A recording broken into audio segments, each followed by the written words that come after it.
अस्सलाम वालेकुम। चलिए स्टार्ट करते हैं। अगर कल की क्लास में से किसी को पूछना है तो 5 मिनट में जल्दी जल्दी पूछ लें, वरना फिर हम स्टार्ट करते हैं अपना नया टॉपिक।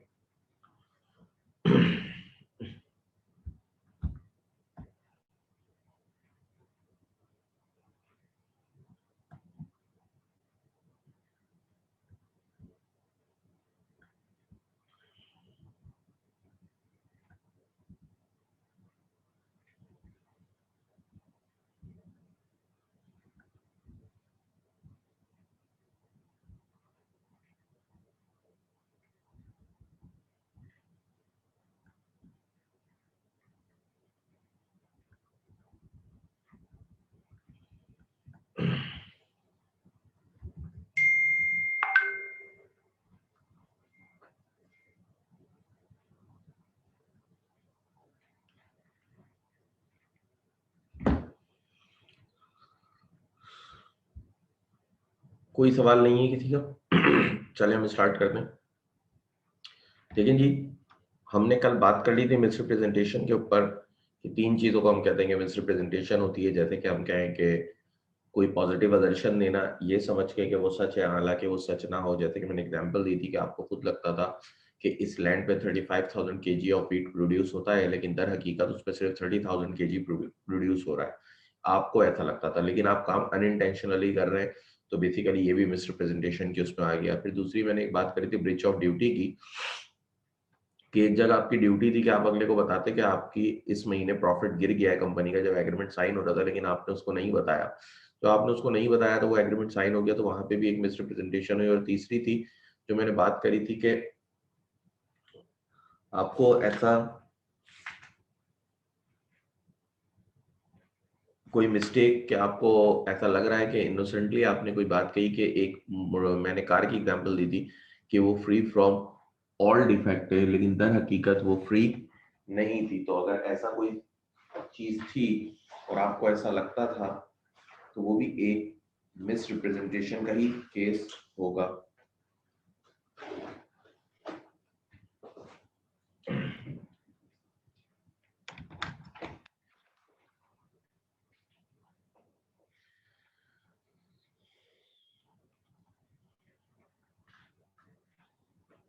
ठीक है, तो ये हमने इस पे बात कर ली थी। फिर आज हम आगे चलते हैं, देखते हैं। हाँ, पर्दानशी वुमेन, देखें सीधी सी बात है, इतनी ज्यादा गहराई में मत जाए। पर्दानशी वुमेन बहुत आसान सी बात है, जो नामहरम से पर्दा करती हैं वो पर्दानशी वुमेन में आती हैं। अगर कोई औरत सिर्फ हिजाब करती है लेकिन वो लोगों से भी मिलती हैं, अपनी दूसरी एक्टिविटीज कर रही हैं, तो वो पर्दानशी वुमेन में नहीं आती। पर्दानशी वुमेन वो होती हैं जो सिर्फ महरम से कांटेक्ट रखती हैं, नामहरम से कांटेक्ट नहीं रखती। भले उनका घर भी जॉइंट फैमिली में नॉर्मली ऐसा होता है कि आपके नामहरम मौजूद होते हैं, ठीक है, तो उनसे भी पर्दा जो रखे वो पर्दा नशी वुमेन में आता है। अदरवाइज अगर सिर्फ कोई हिजाब कर रहा है या नकाब कर रहा है तो वो पर्दा नशी वुमेन में नहीं आता। ठीक है, लॉ की नजर में। बाकी हम चलते हैं आगे अपने एसेंशियल्स ऑफ मिसरिप्रेजेंटेशन की तरफ। ठीक है, अच्छा, पर्दा नशी वुमेन के साथ, पर्दा नशी वुमेन पे एक थोड़ी सी बात और कर लूं कि पर्दा नशी वुमेन में आपके पास जो है वो अनड्यू इन्फ्लुएंस हो जाता है, पाया जाता है, क्योंकि लाजमी बात है वो किसी से कांटेक्ट नहीं करती, तो उनके बिल को इन्फ्लुएंस करना बहुत आसान होता है। ठीक है, तो ये तमाम चीजें वहाँ पे पाई जाती हैं। इसीलिए पर्दा नशी वुमेन की ही सेम फुटिंग में हम इलिटरेट वुमेन्स को भी लेते हैं, कि जो इलिटरेट होती हैं वुमेन, उनको भी हम लेते हैं कि वो भी पर्दा नशी वुमेन की तरह, उनके साथ भी अनड्यू इन्फ्लुएंस करना बहुत आसान सा काम है। क्योंकि लाजमी बात है एक शख्स का कॉन्टैक्ट नहीं है तो इंडिपेंडेंटली एडवाइस लेना और बाकी चीजें करना उसके लिए बहुत मुश्किल काम होता है। ठीक है, अब हम बात कर लेते हैं आगे चल के एसेंशियल्स ऑफ मिसरिप्रेजेंटेशन में। From the foregoing discussions, it follows that the alleging misrepresentation, the following four things are necessary. कि जब आप किसी पे एलिगेशन लगाते हैं, इल्जाम लगाते हैं मिसरिप्रेजेंटेशन का, तो ये 4 चीजें आपके होना जरूरी है, फिर ही आप किसी पे मिसरिप्रेजेंटेशन का एक इल्जाम लगा सकते हैं। पहली क्या थी? There should be a representation made innocently with an honest belief to its true, without any desire to deceive the other party, either expressly or impliedly. कि कोई एक ऐसी रिप्रेजेंटेशन हो जो इनोसेंटली सामने वाले ने करी हो, विदाउट इंटेंशन टू डिसीव। कि उसकी धोखा देने की नियत ना हो, उसको खुद लगता था वो बात सच है लेकिन दर हकीकत वो बात सच नहीं थी, जैसे कि मैंने आपको पॉजिटिव असर्शन में वीट वाली एग्जांपल दी थी। ठीक है, दूसरी बात, the representation must relate to facts material to the contract, not to mere opinion और हेरासी। जो भी आपकी रिप्रेजेंटेशन होगी दर हकीकत वो एक फैक्ट से लिंक होनी चाहिए, एक सिर्फ आपका ओपिनियन नहीं होना चाहिए, एक ऐसा फैक्ट होना चाहिए जिसके बारे में आप बता रहे हो सामने वाले को।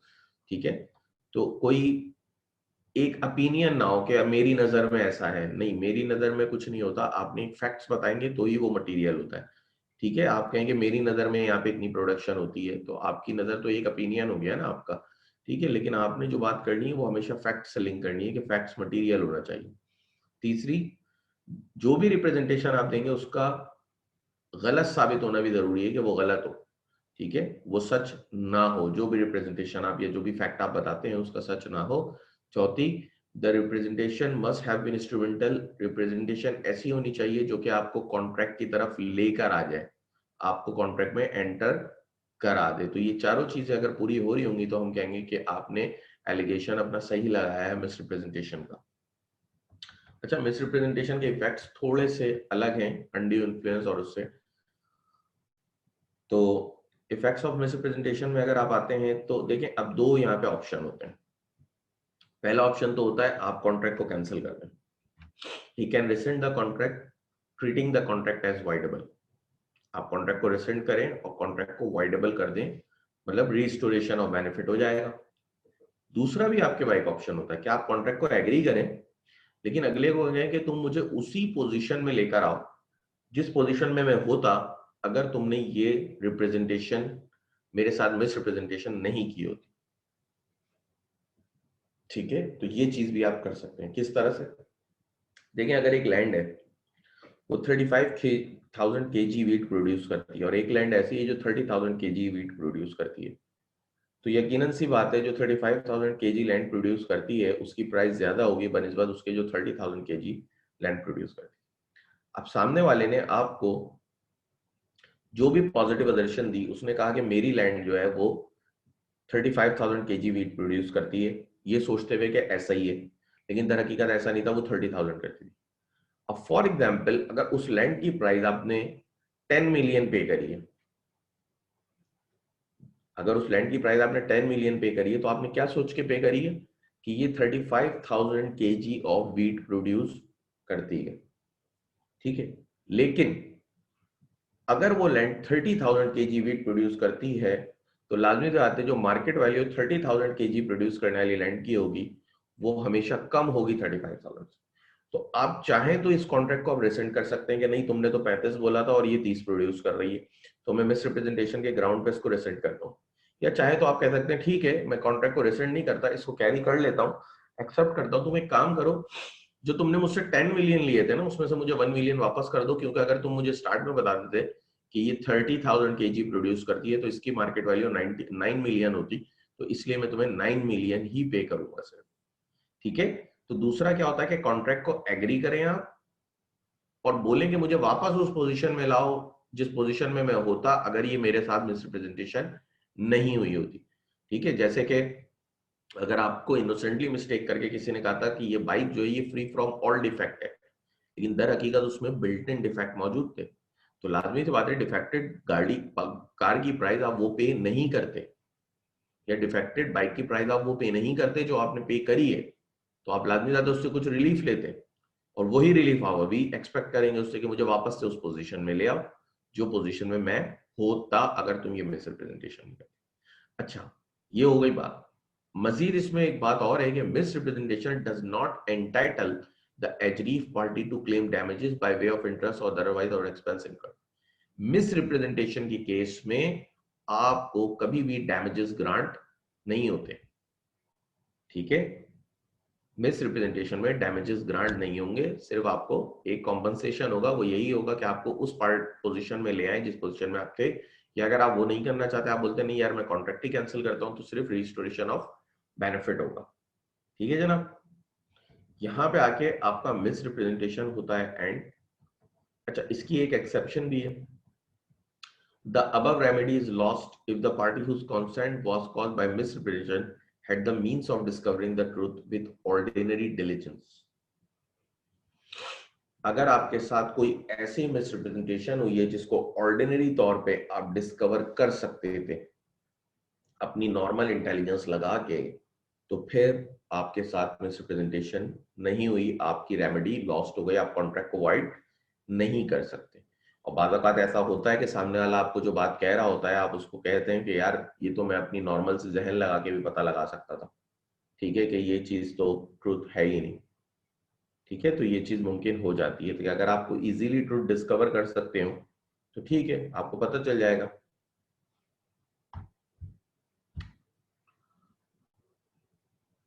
आम जहानत लगा के आप पता कर लें। इफेक्ट ऑफ मिसरिप्रेजेंटेशन की लास्ट लाइन ये थी कि इसमें आपको डैमेजेस नहीं मिलते, ठीक है, सिर्फ जो मैंने दो बातें बताई हैं वही होगी कि या तो अगर आप कॉन्ट्रैक्ट को कैंसिल करते हैं तो रिस्टोरेशन ऑफ बेनिफिट होगा, या अगर आप कहते हैं कि नहीं मैं कॉन्ट्रैक्ट को तो कैरी कर लेता हूँ, चला लेता हूँ आगे, लेकिन मुझे वापस उस पोजीशन में ले आओ जिस पोजीशन में मैं होता, मतलब मुझसे जो तुमने एक्स्ट्रा पैसे ले दिए हैं मैंने तुम्हें किसी चीज के, वो मुझे कम दो। लाभ सी बात है, जो लैंड जो है वो 30,000 केजी वीट प्रोड्यूस करती है, उसकी प्राइस 9 मिलियन है, तो मैंने तो 35,000 समझ केजी समझ के तुम्हें 10 मिलियन पे करी थी, तो 1 मिलियन मुझे वापस कर दो, क्योंकि अगर तुम पहले मुझे ये बात पता होती तो मैं 10 मिलियन कभी भी नहीं देता, मैं 9 मिलियन ही देता, ठीक है, तो ये चीज होती है। और दूसरा, इसमें डैमेजेस ग्रांट नहीं होते। लेकिन अगर आम जहानत लगा के, एक नॉर्मल इंटेलिजेंस लगा के आपको पता चल जाए कि भाई ये जो चीज है, ये मिसरिप्रेजेंटेशन जो है, ये डिस्कवर कर सकता हूं मैं ट्रूथ, अगर आम जहानत लगा के पता चल रहा है तो फिर आपके साथ कोई मिसरिप्रेजेंटेशन नहीं हुई। ठीक है जी। नेक्स्ट आपके पास है फ्रॉड, जो कि बहुत कॉमन भी है और आप सब फैमिलियर भी हैं इस टर्म से। मिसरिप्रेजेंटेशन होती है विदाउट इंटेंट टू डिसीव, कि आप कभी भी, आपकी इंटेंशन अगले को धोखा देने की नहीं होती। फ्रॉड हमेशा होता है with intent to deceive. Sir exception समझा दें। देखिए एक्सेप्शन क्या है, फॉर एग्जाम्पल तुम एक शॉप पे जाते हो, जैसे कि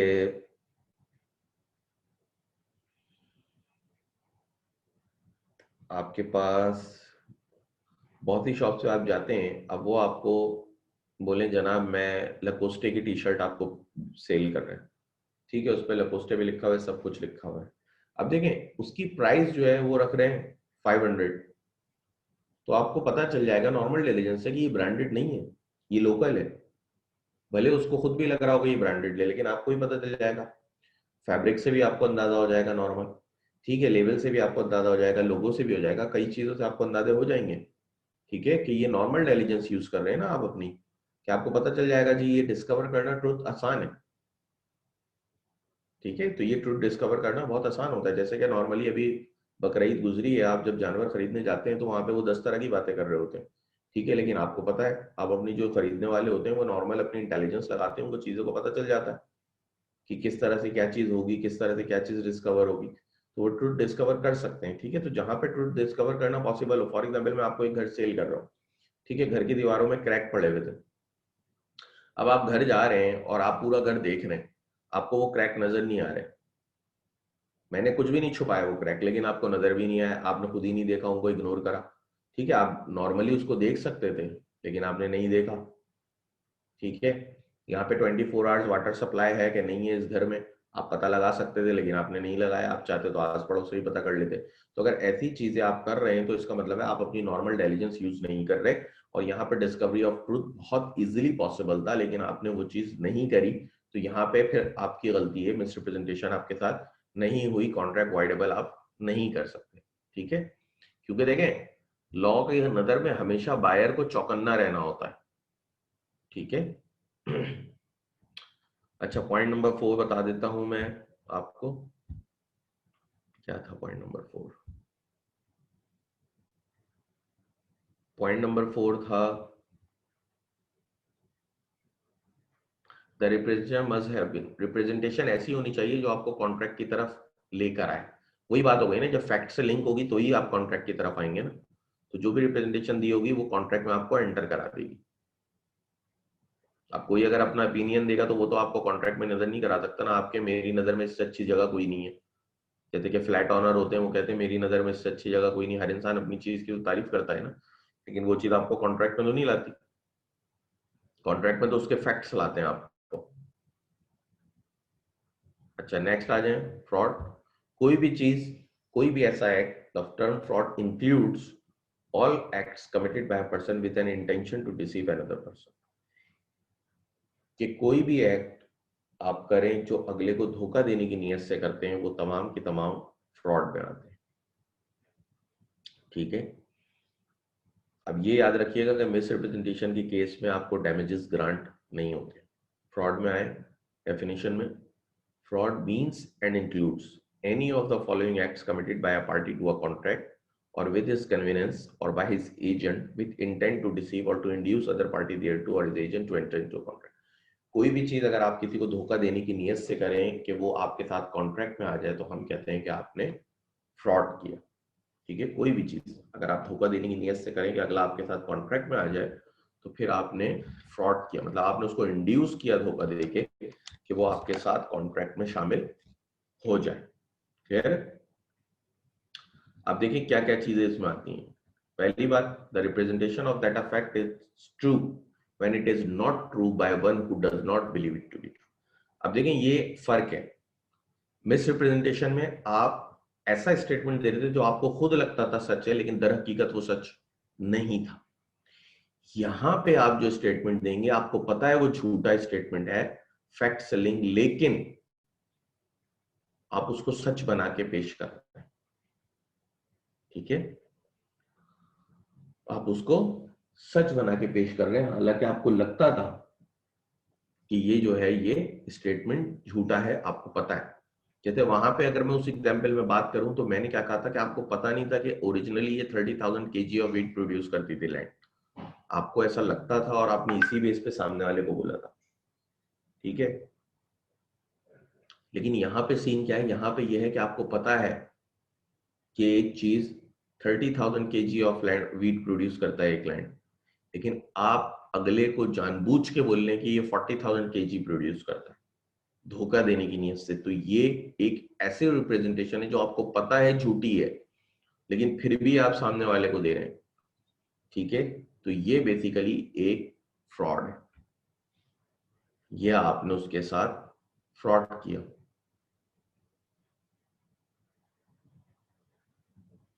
next, the active concealment of a fact. कोई भी फैक्ट की आप कंसीलमेंट कर रहे हैं, छुपा रहे हैं उसको एक्टिवली। फॉर एग्जाम्पल, आप किसी को घर सेल कर रहे हैं, उसमें क्रैक पड़े हुए थे, आपने उस क्रैक को फिल करा के पेंट करा दिया।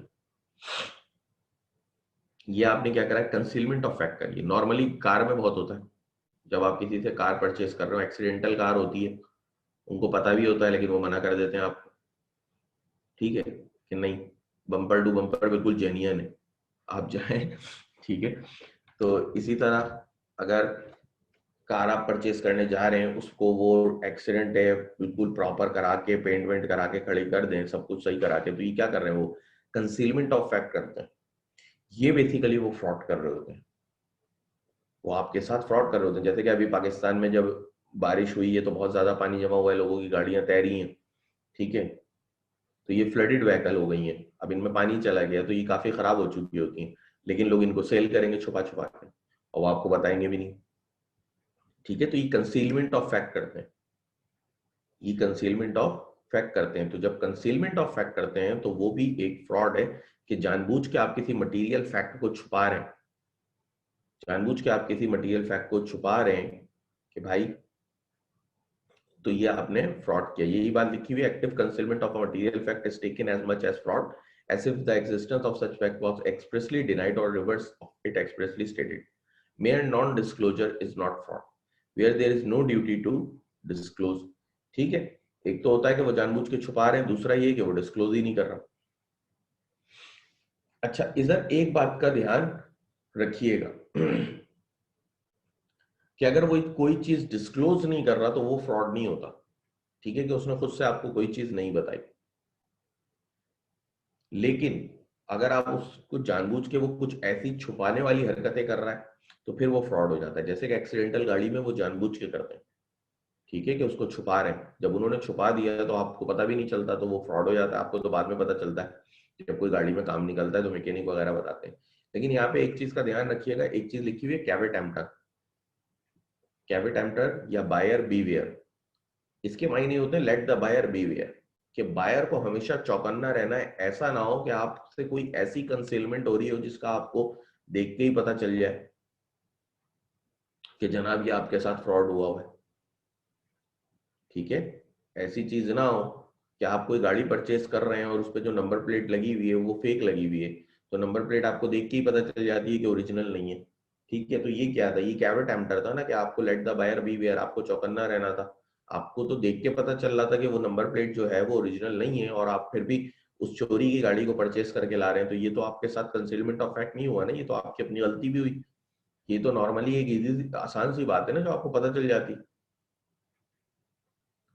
तो ये चीजें हैं कि आप लेट द बायर बीवियर, कि आपको कंसीलमेंट ऑफ फैक्ट, जैसे कि फॉर एग्जांपल कोई झूठे पेपर बने हुए हैं किसी कार के, वो भी आपको बहुत आराम से सीपीएलसी से पता चल जाते हैं। ये चीज भी आप कर सकते थे लेकिन आप नहीं कर रहे। तो सही है, अगले ने कंसीलमेंट ऑफ फैक्ट किया है, लेकिन आप उस फैक्ट को बहुत इजीली डिस्कवर कर सकते थे। ठीक है, आप उस फैक्ट को बहुत इजीली डिस्कवर कर सकते थे। अगर ऐसी कोई चीज है तो फिर वो कैवेट एम्प्टर उस पर अप्लाई होता है, फिर वो आपके साथ फ्रॉड में नहीं आ रही होती, वो आपकी अपनी गलती होती। ठीक है जनाब।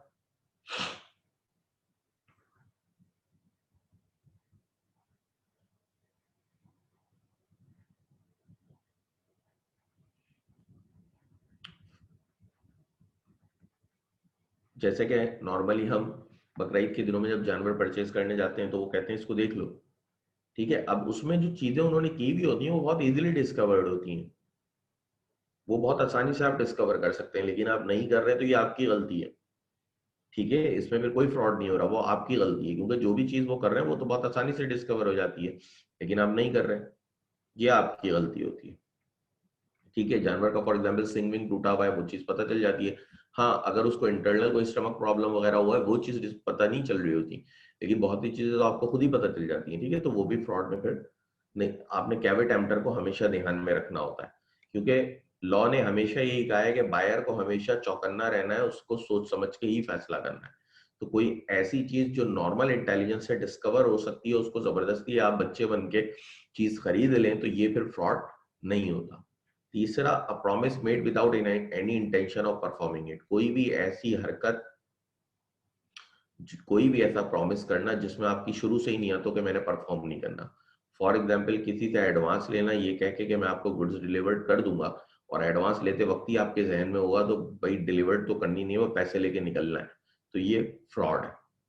ठीक है, कि कोई भी ऐसी हरकत करना, जो कि कोई भी ऐसा प्रॉमिस करना जो कि आपको स्टार्ट से था कि मैं ये परफॉर्म कभी करूंगा ही नहीं, ये फिर फ्रॉड में आता है।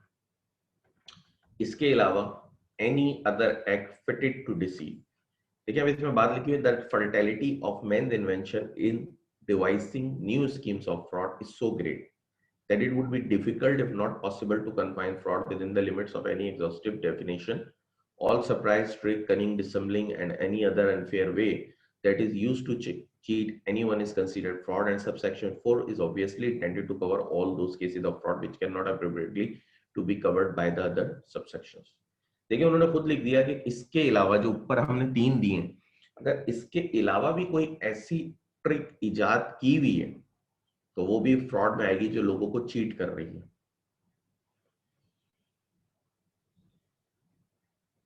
ठीक है, क्योंकि इंसान का जो जहन है, जो उसकी फर्टेलिटी है, जो इन्वेंशन की, वो बहुत तेज है कि वो नई नई स्कीमें डेवलप करता रहता है फ्रॉड की। ठीक है, बहुत सी आई है माजी में, डबल शाह भी आए थे इससे पहले के, पैसे डबल कर करके दे रहे थे लोगों को। ठीक है, तो इस तरह की बहुत सी स्कीम माजी में आई हैं जो कि फ्रॉड में आई हुई हैं। ठीक है, तो जिस तरह की आपके साथ बहुत बड़े पैमाने पे एक फ्रॉड खेला जा रहा था गोल्ड माइन इंटरनेशनल का। ठीक है, कि वो लोगों को डॉलर पे डॉलर दे रहे थे और लोग बेवकूफ बन के अपने पैसे उनको दे रहे थे, तो ये भी एक फ्रॉड की ही तरह था। तो कोई भी ऐसी चीज इन तीन के अलावा भी जो कि, ये बंद कर देंगे। ठीक है, तो कोई भी ऐसी चीज जो इन तीन के अलावा जो ऊपर दिए गए, अगर धोखा देने की नीयत से आप किसी को करें, किसी को चीट करने की नीयत से करें, तो हम कहते हैं कि आपने वो फ्रॉड किया है, आपके साथ फ्रॉड हो गया है। लॉ उसको फ्रॉड नहीं कंसीडर करता है।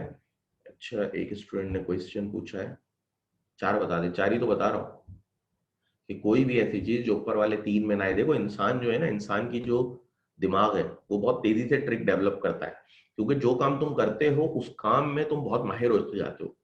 अगर तुम फ्रॉड करने की नियत रखो ना, तो तुम नई नई ट्रिक्स डेवलप करते रहोगे। ठीक है, तो इसीलिए लॉ ने इस चौथे पॉइंट को इसलिए रखा कि भाई 3 तो हमने बता दिए, उसके अलावा भी अगर कोई नई ट्रिक जनरेट हो गई तो अब दोबारा से तो वो लिखने नहीं बैठेंगे ना लॉ। इसीलिए उन्होंने कह दिया कि कोई भी नई ट्रिक जनरेट करी जिससे लोगों को चीट कर रहे हो, ठीक है, जिससे तुम लोगों को चीट कर रहे हो, तो वो बेसिकली फ्रॉड में ही आती है।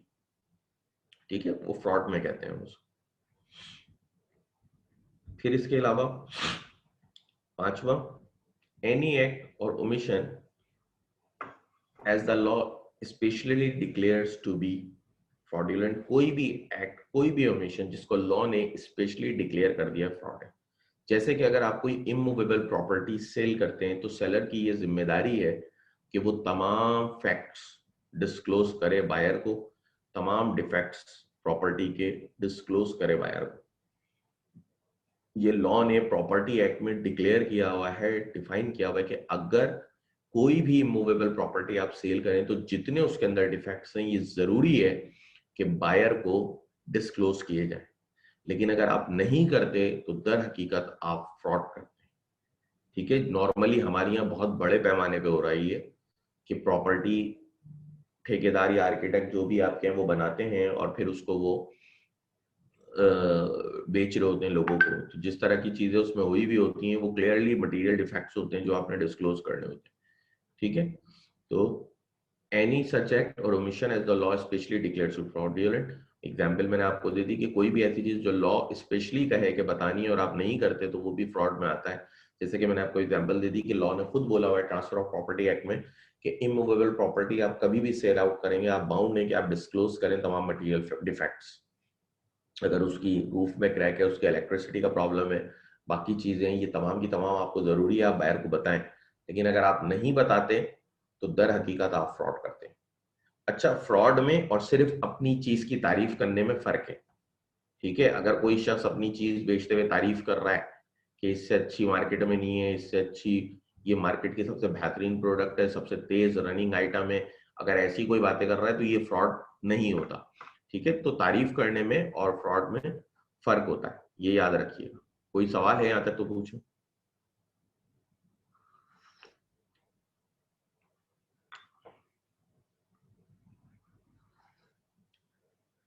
ठीक है, आगे चलते हैं हम। Can silence be fraudulent? एक मिनट सर, .5 और .1 तो सेम हुआ ना? नहीं, .5 और .1 सेम नहीं हुआ। .1 में वो कह रहा था कि कोई भी ऐसी चीज जो आपको पता है कि झूठी है, आपको पता है ऐसा नहीं है, तब भी आप बता रहे हैं। जैसे कि आप किसी को बोले मेरी फैक्ट्री का टर्नओवर 10 मिलियन है, हालांकि आपको पता है आपका टर्नओवर 10 मिलियन नहीं है, तब भी आप किसी को बेच रहे हैं, तो ये चीज आप फ्रॉड कर रहे हैं। ठीक है, और 5 पॉइंट में वो कह रहा है कि कोई भी चीज जो लॉ ने कहा हुआ हो कि डिस्क्लोज करो, मतलब आप खामोश हैं, आप बोल नहीं रहे ना, आप झूठ थोड़ी बोल रहे हैं, आप बोल ही नहीं रहे। अब लॉ ने प्रॉपर्टी एक्ट में कहा हुआ है कि घर में कोई भी डिफेक्ट हो इमूवेबल प्रॉपर्टी में, आप बायर को डिस्क्लोज करें। आप चुप हैं, आप बोल नहीं रहे।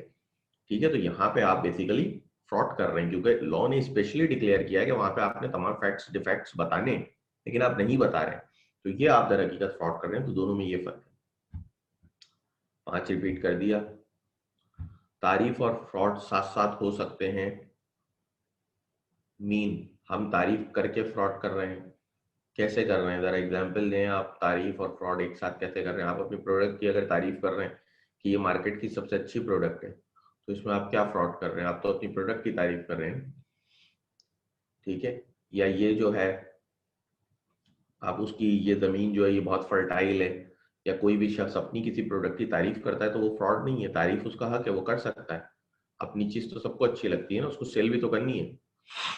ठीक है, तो तारीफ करने में और फ्रॉड करने में फर्क होता है। एक होता है प्रोडक्ट की तारीफ करना, ठीक है, कि मैं बोल रहा हूँ ये जूसर ब्लेंडर जो है ये मार्केट में सबसे अच्छा है, ठीक है। एक चीज है जो मुझे पता है कि ये जूसर ब्लेंडर नहीं कर सकता, मैं आपको वो बताऊं वो फ्रॉड है। जैसे कि मैं उससे कहूँ, आपको कहूँ ये अखरोट पीस देता है, अब मुझे पता है ये अखरोट नहीं पीस सकता, ठीक है, लेकिन मैं आपको बोल रहा हूँ कि ये अखरोट पीस देता है, ये है फ्रॉड। कि मैं एक ऐसा स्टेटमेंट दे रहा हूँ जो मुझे पता है झूठ है और मैं फिर भी आपको दे रहा हूँ, लेकिन ये कहना कि ये मार्केट का सबसे अच्छा जूसर है, इसमें कोई मसला नहीं है, कोई फ्रॉड नहीं। सर पांचवा ही पॉइंट तो डिस्क्लोज कर रहा था इतनी देर। पांचवा पॉइंट अभी बताया है मैंने, दोबारा बता देता हूँ कि देखें कि कोई भी चीज जो लॉ स्पेशली डिक्लेयर कर दे किसी भी चीज के बारे में कि ये काम आपने करना है कोई भी चीज बेचते वक्त, जैसे कि इमूवेबल प्रॉपर्टी में मैंने आपको बताया कि लॉ ने डिक्लेयर किया हुआ है कि अगर कोई भी मटेरियल डिफेक्ट होगा तो वो आपने बताना है बायर को, लेकिन अगर आप नहीं बताते तो बेसिकली आप फ्रॉड कर रहे हैं, क्योंकि लॉ ने आपको बाउंड किया हुआ है कि आपको बताना है उस जगह, लेकिन आप नहीं बता रहे तो आप फ्रॉड कर रहे हैं, ठीक है। अच्छा जी, कोई पर्सन जैसे अपने फ्रेंड की कंपनी की तारीफ फ्रॉडियंटली कर रहा है किसी के सामने, तो वो फ्रॉड है। देखिए तारीफ में फर्क है ना, अभी मैंने एग्जांपल दी ना कि वो एक ऐसा स्टेटमेंट दे रहा है जो स्टेटमेंट उसमें नहीं है। जैसे कि मैंने कहा, आप कह रहे हैं कि जूसर ब्लेंडर जो है मेरा ये अखरोट पीस देता है, हालांकि मुझे पता है वो नहीं पीस सकता, ये फ्रॉड कर रहा हूँ। लेकिन अगर मैं कह रहा हूँ ये मार्केट की बेहतरीन प्रोडक्ट है, इसकी लाइफ बहुत अच्छी है, ठीक है, ये आपको कभी अफसुर्दा नहीं करेगा, ये तमाम चीजें फ्रॉड नहीं है, ये मैं तारीफ कर रहा हूँ।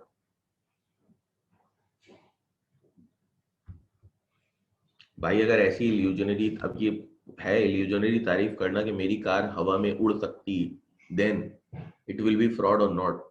ये भी फ्रॉड नहीं है, क्योंकि ये बहुत इजीली डिस्कवरेबल ट्रूथ है कि अगर तुम किसी को कहोगे कि तुम्हारी कार हवा में उड़ सकती है, तो वो एक काम करेगा, वो बोलेगा यार एक काम करो, तुम शायद होश में नहीं हो, हम कल बात करते हैं, ठीक है, तो वो इस तरह की बात करेगा, तो ये भी बहुत इजीली डिस्कवरेबल ट्रूथ है।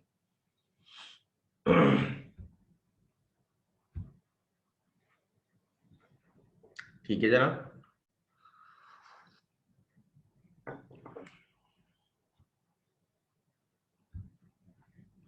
अच्छा जी, कैन साइलेंस बी फ्रॉडुलेंट?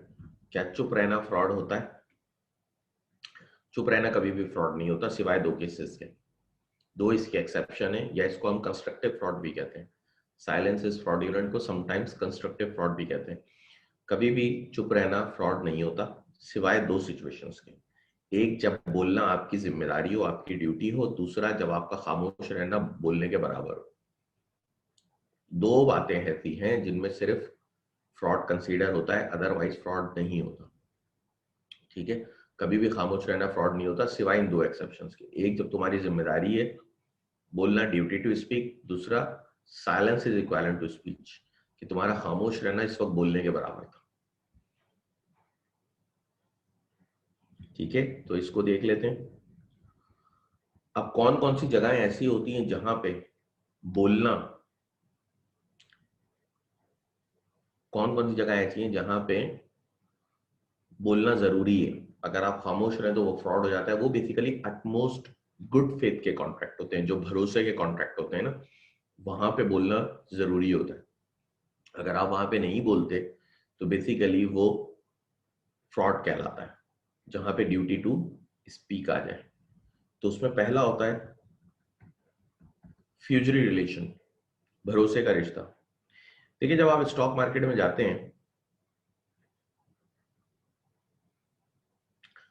तो आपको वहां पे ब्रोकर के थ्रू शेयर्स परचेज करने पड़ते हैं, ठीक है। ये एक भरोसे का रिश्ता होता है कि आपका और ब्रोकर का,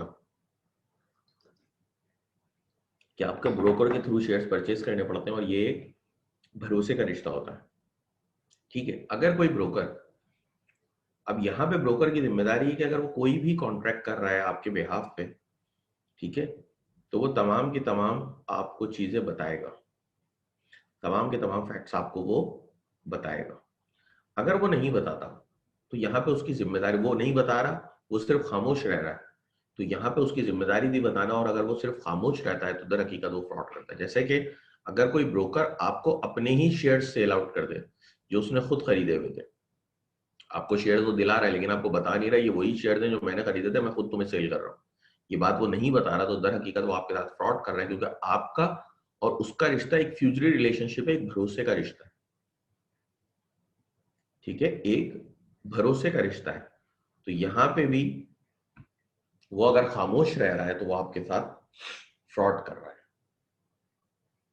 ठीक है जनाब, वो आपके साथ फ्रॉड कर रहा है। इसी तरह वकील और क्लाइंट का रिश्ता होता है, ठीक है, अगर क्लाइंट कोई बात छुपा रहा है, वकील को नहीं बता रहा, तो दर हकीकत वो फ्रॉड कर रहा है, कि वो खामोश रह रहा है तो वो फ्रॉड कर रहा है। उसको चाहिए कि वो पूरा केस जो है उसको बताए, जहां उसकी गलती है वो भी बताए, ठीक है। तो अगर वो ऐसा नहीं करता, खामोश रहता है, तो वो भी एक फ्रॉड करता है, क्योंकि यहाँ पे ड्यूटी टू स्पीक है कि उसको बोलना है, रिश्ता ऐसा है। इसी तरह कॉन्ट्रैक्ट ऑफ इंश्योरेंस, अगर आप किसी का इंश्योरेंस ले रहे हैं, ठीक है, जैसे कि नॉर्मली अक्सर आपने देखा होगा फिल्मों में होता है, पूरा प्लान करके मरने से पहले इंश्योरेंस ले रहे होते हैं,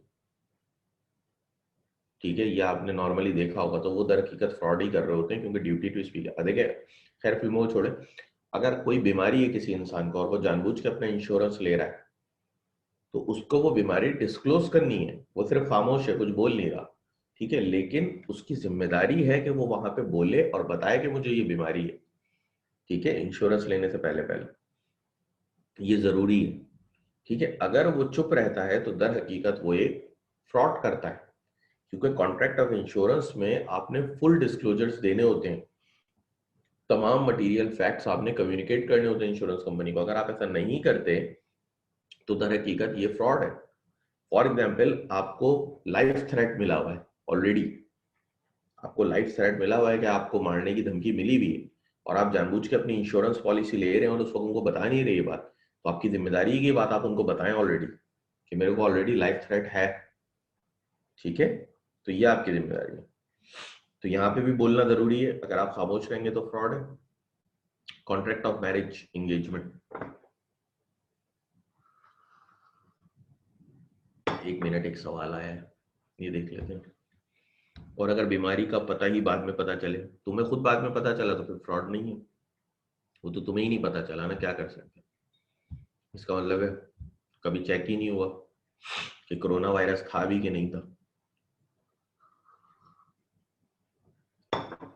contract of marriage engagement, every material fact must be disclosed by both parties to a contract of marriage, otherwise the other party is justified in breaking of the engagement।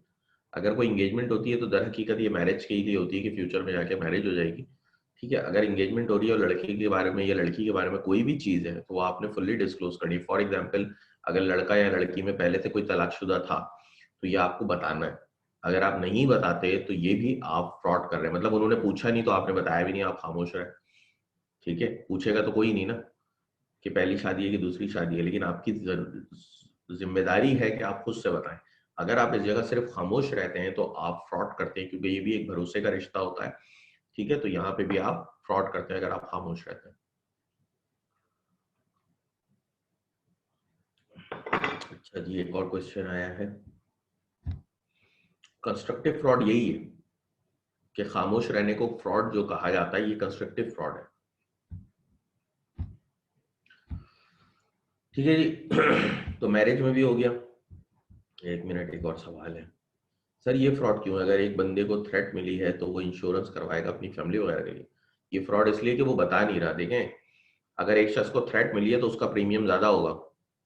आप मुझे बताएं ना, एक शख्स 60 साल का है, उसका प्रीमियम ज्यादा होता है इंश्योरेंस कंपनी में, या जो जवान होता है उसका कम होता है? अगर आप हेल्थ इंश्योरेंस लेते हैं, 60 साल वाले का हमेशा ज्यादा होता है। क्यों? क्योंकि उसकी उम्र ज्यादा होती है, उसका इम्यून सिस्टम कमजोर होता है, उसकी बीमारियां ज्यादा होती हैं, तो इंश्योरेंस कंपनी को पता होता है कि हमारे पैसे जाने के ज्यादा चांसेस है, इसलिए वो प्रीमियम भी ज्यादा लेते हैं।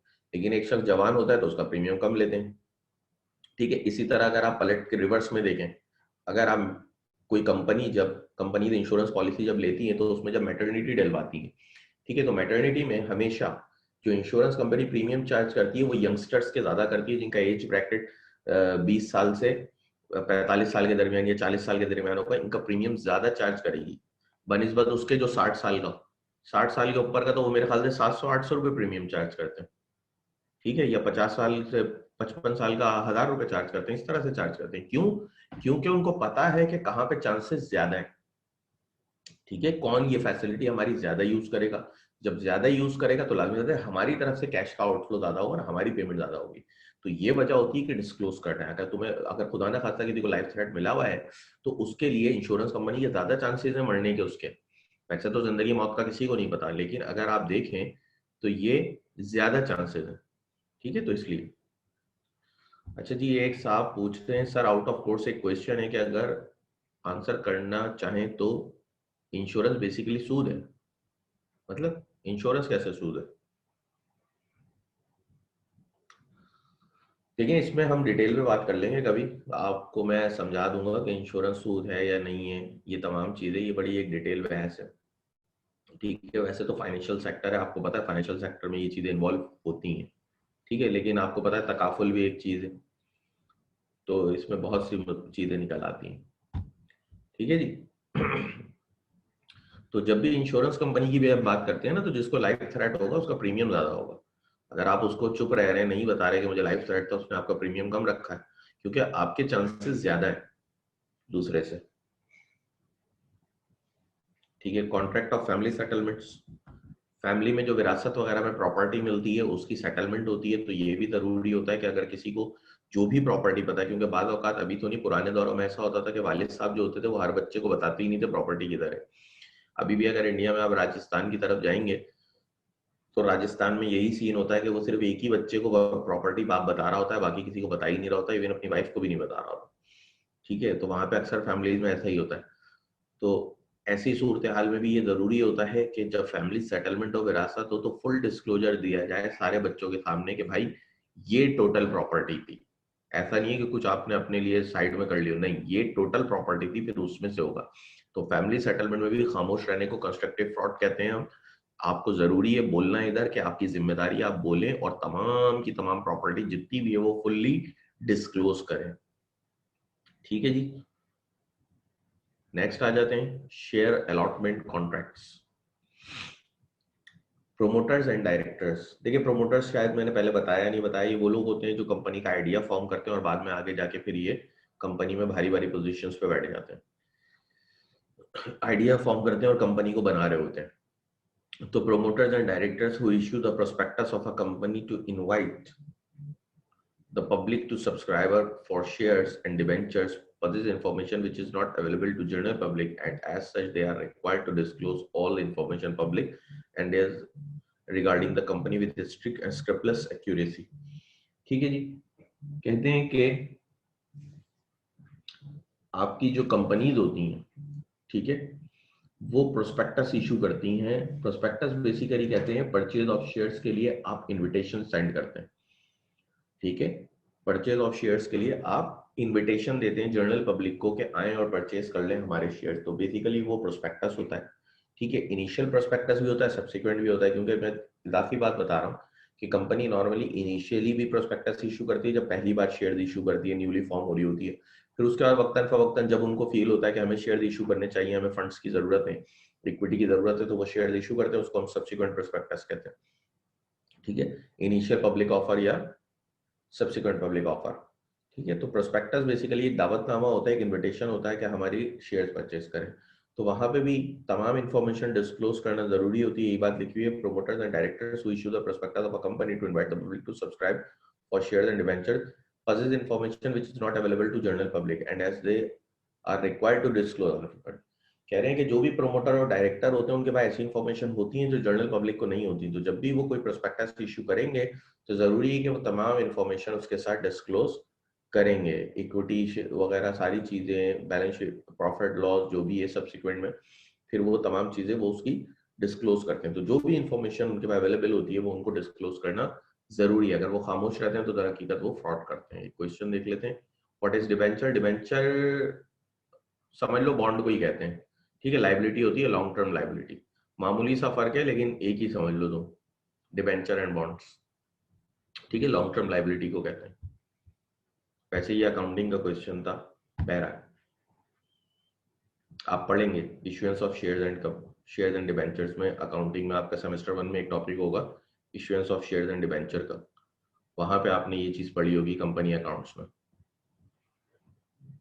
ठीक है, silence is fraudulent where the circumstances are such that silence in itself equivalent to speech. ठीक है, जहां पे साइलेंस इक्विवेलेंट टू स्पीच हो जाए। फॉर एग्जाम्पल देखें, इसमें खुद ही लिखा हुआ है, where for example B says to A, if you do not deny it I shall assume that the horse is sound.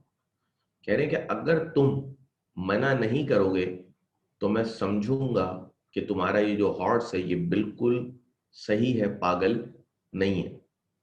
और यहां पे ए सेज नथिंग, अब ए खामोश रहे, तो इसके क्या मायने हुए? अगर आप किसी शख्स को बोलेंगे अगर तुम मना नहीं करोगे तो मैं ये प्रोडक्ट खरीद लूंगा ये समझ के कि ये बिल्कुल सही है, और वो खामोश रहता है, तो इसके क्या मतलब हुआ? इसका मतलब हो गया उसने हाँ कह दिया कि हाँ ये प्रोडक्ट बिल्कुल सही है। तो अगर इस तरह की सिचुएशन बन रही है जहाँ पे साइलेंस इक्विवेलेंट टू स्पीच हो जाए और वहां पे आप सही बात नहीं बताते, तो वो फ्रॉड कहते हैं। ठीक है, फॉर एग्जाम्पल अगर ये प्रोडक्ट जैसे लिखा if you do not deny I shall assume that the horse is sound, कि अगर तुम मना नहीं करोगे तो मैं समझूंगा कि हॉर्स सही है। ठीक है, तो यहाँ पे जरूरी है, अब उन्होंने मना नहीं करा, वो सिर्फ खामोश रहे, हालांकि हॉर्स सही नहीं था, तो उन्होंने फ्रॉड किया। अगर हॉर्स सही नहीं था और वो खामोश रहे तो उन्होंने फ्रॉड किया, क्योंकि उनका चुप रहना यहाँ पे इक्विवेलेंट टू स्पीच था, कि बेसिकली चुप रह के उन्होंने अगले को बोला कि हाँ हॉर्स सही है। ठीक है, तो ये बेसिकली एक फ्रॉड हुआ। Effects of fraud. ठीक है जी, अब फ्रॉड के इफेक्ट्स को देखते हैं। पहला, a party who has been induced to enter into a contract by fraud has the following remedies open to him. पहली, he can rescind the contract, he can avoid the performance of the contract being voidable at his option। जिसके भी साथ fraud हुआ है उसके बाद पहला चीज यही है कि कॉन्ट्रैक्ट को कैंसिल कर दे फॉर बीइंग वाइडेबल। ठीक है, कि कॉन्ट्रैक्ट वाइडेबल था, आपको पता है उसका कॉन्सेंट फ्री नहीं था, उसको तो फ्रॉड करके कॉन्ट्रैक्ट में लाया गया है। तो अगर किसी का कॉन्सेंट फ्री नहीं था और उसको फ्रॉड करके कॉन्ट्रैक्ट में लाया गया है, तो हम कहते हैं कि आपके साथ आपके पास ऑप्शन एक्टिव हो जाता है वाइडेबल का, आप कॉन्ट्रैक्ट को कैंसिल कर सकते हैं, आप कॉन्ट्रैक्ट को कैंसिल कर दें। तो ही can rescind the contract, resend मतलब कैंसिलेशन।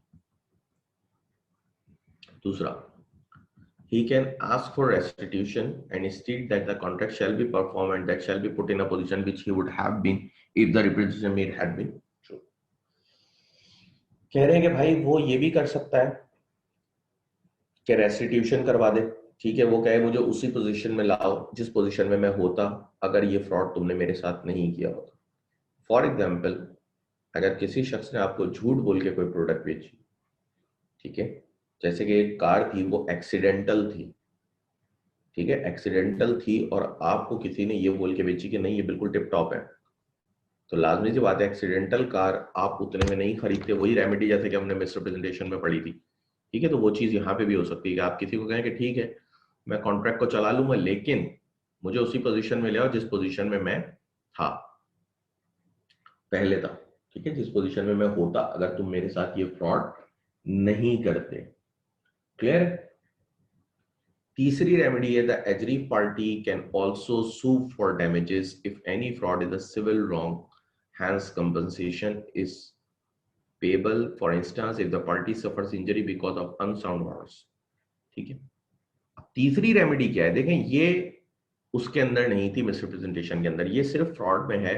यही वजह थी कि एक स्टूडेंट ने जब मुझसे पूछा था कि सर वाइडेबल में रिस्टोरेशन होगी, तो मैंने वहां पे एक चीज रेफर कराई थी कि मैं आपको इसका आंसर बाद में दूंगा क्योंकि मुख्तलिफ सूरत में मुख्तलिफ चीजें हैं। ठीक है, तो अब फ्रॉड में अगर आप देखें तो ना सिर्फ रिस्टोरेशन हो सकती है बल्कि डैमेजेस भी क्लेम होंगे। ठीक है, कि अगर आप किसी को पागल हॉर्स सेल आउट कर देते हैं और उसकी वजह से उसको इंजरी हो जाती है, ठीक है, तो ना सिर्फ वो पैसे हॉर्स वगैरह तो अदला बदली जो भी है वो होगा, उसके अलावा वो आप पे डैमेज भी क्लेम करेगा कि जो मुझे इंजरी हुई है ये पैसे भी तुम लो।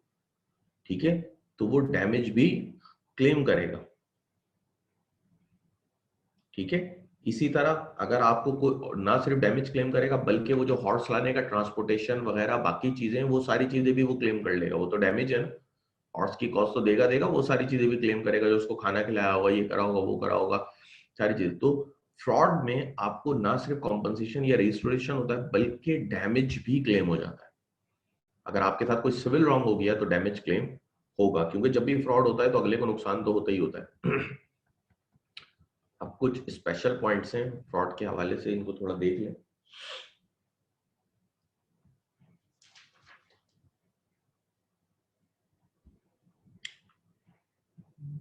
ठीक है जी। For giving rise to an action for deceit the following deserve special attention. Fraud by a stranger to a contract does not affect the contract.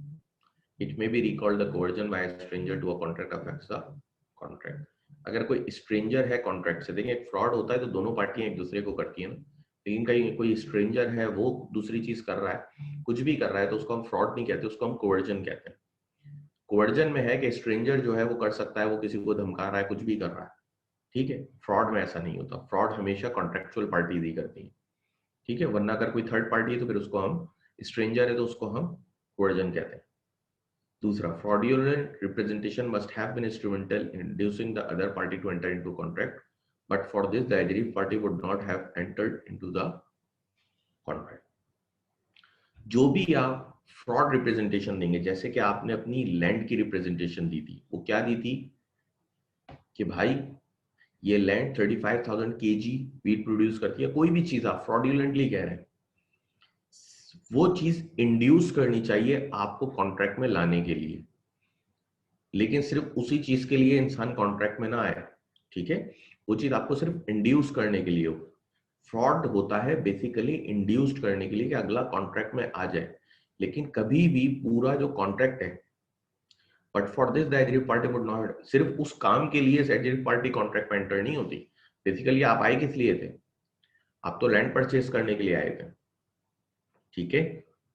आप तो लैंड परचेज करने के लिए आए थे ना, आपके साथ फ्रॉड, आपको इंड्यूस किया गया गलत गलत चीजें बता के। आप अगर घर परचेज कर रहे हैं तो बेसिकली आप घर परचेज करने आए थे, आपको इंड्यूस किया गया उसके क्रैक छुपा के। आप सिर्फ क्रैक की वजह से कॉन्ट्रैक्ट में नहीं आए। हो सकता था अगर क्रैक आपको नजर भी आ जाए उसके बाद आप कहते प्राइस कम करो, आप घर खरीदने का माइंड चेंज नहीं करते, आप कहते प्राइस कम करो, ठीक है। क्रैक्स है ना, भर सकते हैं, आप प्राइस कम करवाते हैं। तो बेसिकली फ्रॉड आपको इंड्यूस्ड करके कॉन्ट्रैक्ट में ला रहा है, लेकिन पूरा कॉन्ट्रैक्ट उसकी वजह से फॉर्म नहीं हो रहा है। वो आपको कॉन्ट्रैक्ट में ला रहा है, लेकिन कॉन्ट्रैक्ट का ऑब्जेक्टिव वही नहीं है। आप सिर्फ उस काम के लिए, क्रैकों के लिए नहीं आ रहे आप कॉन्ट्रैक्ट में, अगर क्रैक होंगे तो आप वापस भी चले जाए। नहीं, क्रैक देखें, क्रैक को छुपाना आपको इंड्यूस कर रहा है कि आप कॉन्ट्रैक्ट में आ जाए। हो सकता है अगर वो क्रैक विजिबल भी होते तो आप कॉन्ट्रैक्ट में तो आते, लेकिन प्राइस को नेगोशिएट करते। तो दर हकीकत इस सेंटेंस के ये मायने। तीसरा, the plaintiff must have been actually deceived by fraudulent statement. A deceit which does not deceive gives no ground for action. ये भी जरूरी है कि प्लेंटिफ को जो फ्रॉडुलेंट स्टेटमेंट दिया गया वो डिसीव कर रहा हो, धोखा दे रहा हो, ठीक है। अगर कोई ऐसा स्टेटमेंट है जो धोखा नहीं दे रहा, उसको हम फ्रॉड नहीं कहते। चौथा, the plaintiff must thereby be indemnified unless the plaintiff has sustained a damage or injury. No action will lie. It is common saying that there is no fraud without damages. देखिए वो ये कह रहे हैं कि जब भी कोई प्लेंटिफ को साथ फ्रॉड होगा तो वो इंडेमनीफाई तो जरूर होगा, ठीक है, उसको डैमेज तो लाजमी मिलेगा, क्योंकि नॉर्मल सेइंग यही है कि जब भी किसी के साथ फ्रॉड होता है तो अगले को कोई इंजरी वगैरह लाजमी होती है, ठीक है। तो जब भी फ्रॉड होगा तो लाजमी बात है किसी को नुकसान पहुंचाने के लिए होता है, जब नुकसान होगा तो आपने डैमेज तो पे करना होगा। In case of fraudulent silence, the contract is not voidable if the party whose consent was sought had the means of discovering. अच्छा, वो जो हमने पढ़ा था constructive fraud, silence can be fraud, ठीक है, उसमें भी ये बात याद रखिएगा कि अगर वो ट्रुथ डिस्कवर करना बहुत आसान होगा, ठीक है, अगर एक ट्रुथ डिस्कवर करना बहुत आसान है, नॉर्मल इंटेलिजेंस से ट्रुथ डिस्कवर हो सकता था, तो वहां पे भी खामोश रहने को हम, वो जो हमने रिलेशंस पढ़े थे ना, कॉन्ट्रैक्ट ऑफ मैरिज या ये सारी चीजें, ठीक है। जैसे कि अगर आप वहां पे बोल दें कि लड़के की तनख्वाह जो है वो 1 लाख रुपए, अब ये डिस्कवर करना बहुत आसान है कि लड़का जो है फला कंपनी में जॉब करता है, कॉन्ट्रैक्ट ऑफ मैरिज में। अब ये बात आपको स्टेटमेंट दे रहे हैं फॉल्स, ठीक है, यहाँ पे खामोशी है, जो भी लड़के के बारे में बात है उसकी जॉब गई हुई है, ये बातें डिस्कवर करना बहुत आसान है कि जो कंपनी उन्होंने बताई थी उस जगह आप कॉल करके पता कर ले, तो ये बातें डिस्कवर करना बहुत आसान थी, तो यहाँ पे ये चीज फ्रॉड में फिर नहीं आती। 1 मिनट क्वेश्चंस देखते हैं। Sir please repeat point 1। Point 1 यही है कि stranger to a contract fraud नहीं करते, आपकी कॉन्ट्रेक्चुअल पार्टी ही करती है। स्ट्रेंजर टू अ कॉन्ट्रैक्ट अगर कुछ करता है तो फिर हम उसको कोवर्जन कहते हैं। देखिए क्रैक छुपाना बिल्कुल फ्रॉड है, लेकिन बात यह है कि फ्रॉड इंड्यूस कर रहा है।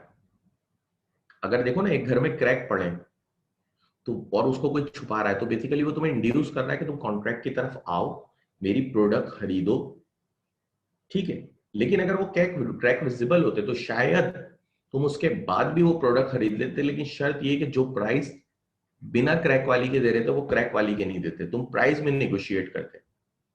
ठीक है, अगर कोई कार एक्सीडेंटल है तो हो सकता है तुम परचेस कर लो, लेकिन फिर तुम वैल्यू उतनी लगाओगे जो उसकी वैल्यू रखती है। ठीक है, तो फ्रॉड हमेशा जब भी होता है तुम्हें कॉन्ट्रैक्ट में लाने के लिए होता है, इंड्यूस करने के लिए होता है।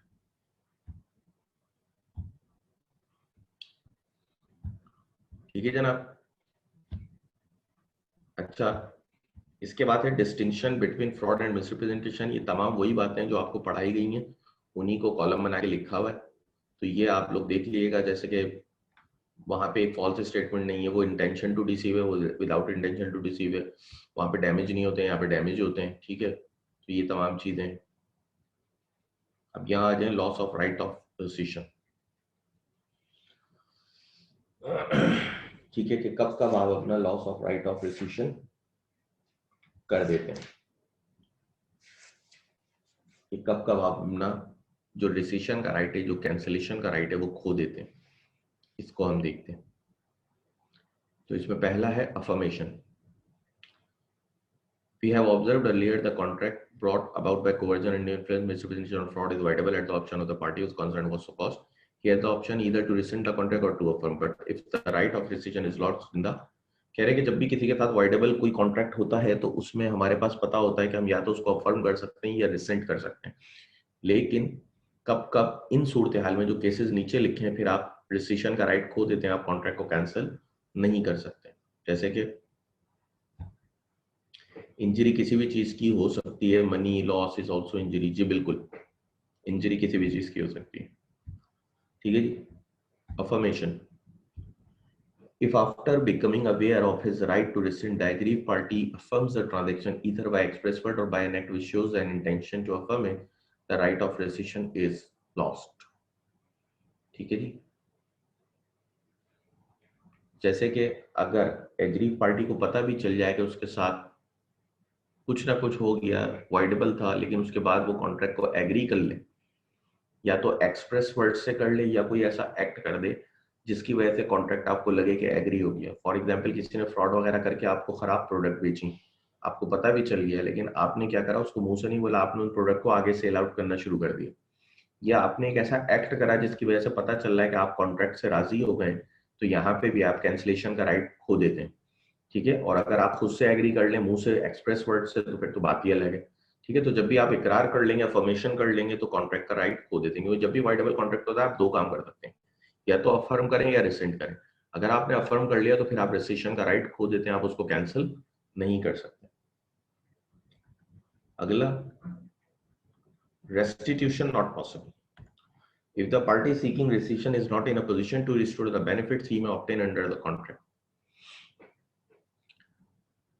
जो भी एग्रीव पार्टी है, वो जो बेनिफिट्स ले चुकी थी रिस्टोरेशन में, अगर उसको भी कोई बेनिफिट मिला है, वो खर्च कर चुकी है। फॉर एग्जांपल, आपसे गन पॉइंट पे किसी ने आपकी प्रॉपर्टी के डॉक्यूमेंट साइन कराए कि मैं ये सेल करूंगा, मुझे सेल करो, और उसने आपको कुछ एडवांस दिया, और वो एडवांस आपने लेके खर्च कर दिया, और उसके बाद आप अगर रेसिशन करना चाहें तो वो पॉसिबल नहीं है, क्योंकि आपने रेस्टिट्यूशन खत्म हो गई, आपका रेस्टिट्यूशन ही पॉसिबल नहीं है। जो बेनिफिट आप ले चुके हैं वो आप कंज्यूम कर चुके हैं। ठीक है,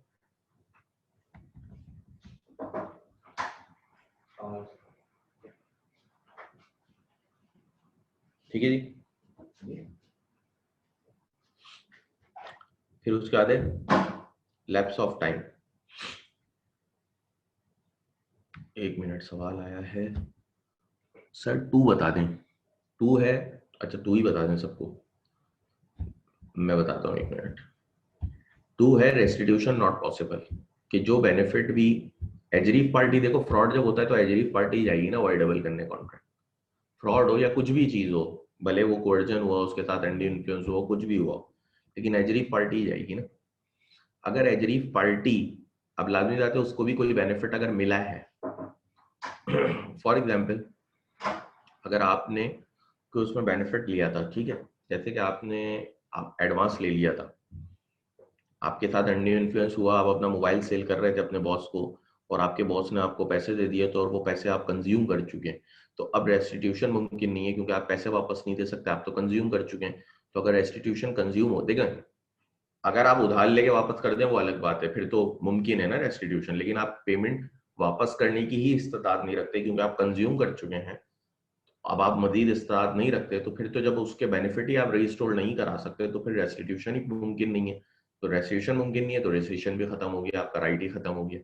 ठीक, क्योंकि जो चीज आपको अगेंस्ट में मिली वो आपने कंज्यूम कर ली है। ठीक है, वो चीज आपने कंज्यूम कर ली है।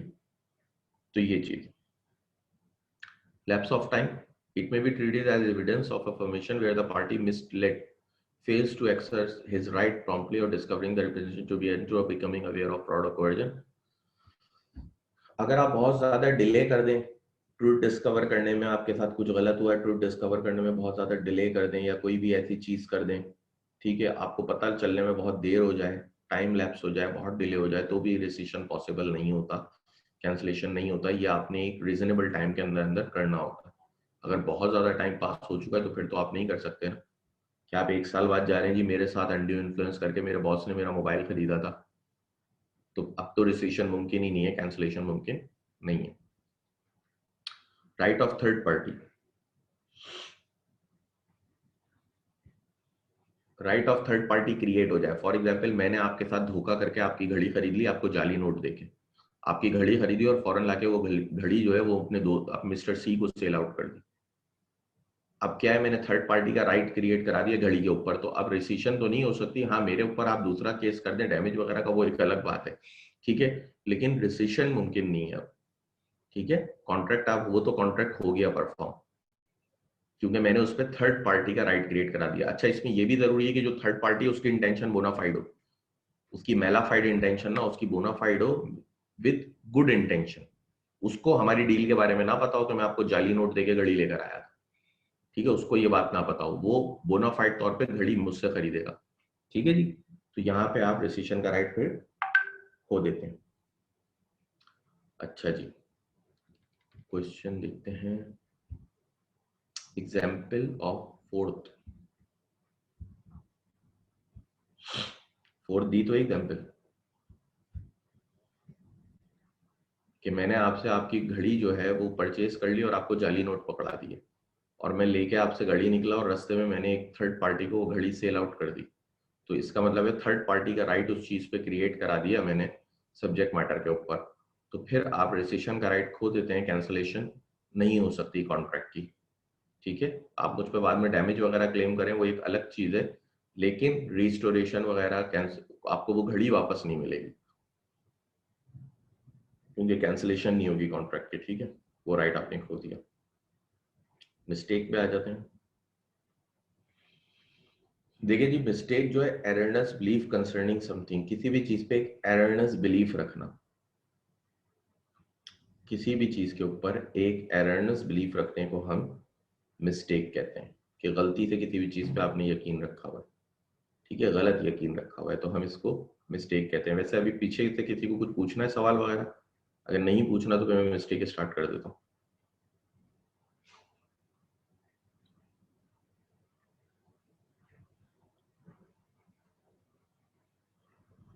ठीक है, तो मिस्टेक दर हकीकत क्या होती है, एक एररनेस बिलीफ होता है कि आप किसी के ऊपर एक एररनेस बिलीफ रखते हैं, जिसको हम मिस्टेक कहते हैं। अब इसमें मिस्टेक ऑफ लॉ भी होती है, मिस्टेक ऑफ फैक्ट भी होती है, दो तरह की मिस्टेक होती है। ठीक है, एक एक करके डिस्कस करेंगे, तो पहले हम मिस्टेक ऑफ लॉ को डिस्कस कर लेते हैं।